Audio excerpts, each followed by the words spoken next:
Today's series, number 4 of our visual tour through the Mishkan, is going to focus on the Mizbeach.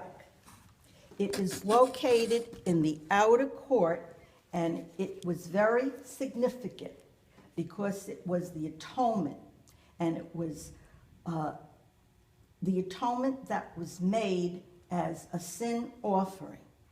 The brazen altar was a place where the Kohanim had to sacrifice the animals before they were able to enter into the presence of Hashem. The brazen altar was made of bronze, and it had 4 horns on each corner. The horns were symbolic of power, strength, and the blood of the animal after it was sacrificed was dabbed on the horns, and the animal was sacrificed. This animal was a substitute of the sin of the Kohanim, and there were 2 that were sacrificed in the morning and in the afternoon. Isaiah tells us in chapter 53:7 is that they had to have a perfect, unblemished lamb that was sacrificed to take the place of the sin.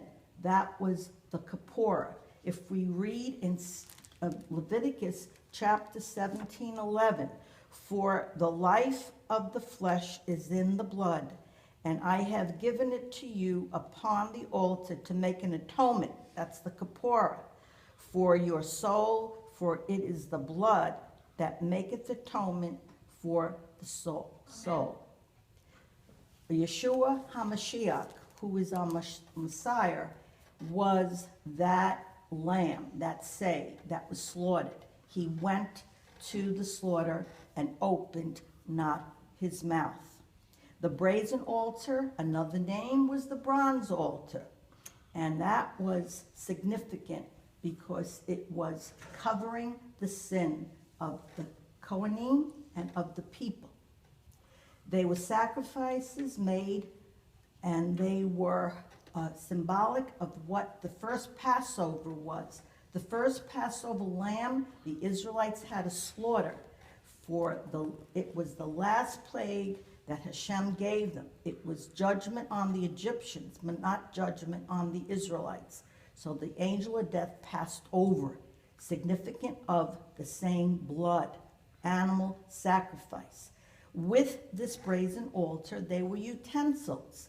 They were shovels that were needed to clean up the ashes from the brazen altar, and they were forks or hooks that they needed as instruments to put the animal on the altar.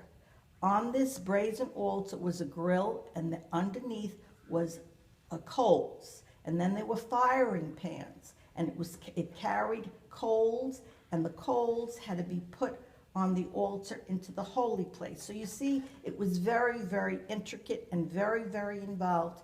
And the Israelites had to follow all of these instructions before they were able to enter into the dwelling, into the Mishkan of Hashem. So today I hope you learned something about the Mizbeach, and you will understand the significance. The physical becomes the spiritual. Shadows of Moshiach found in the Mishkan.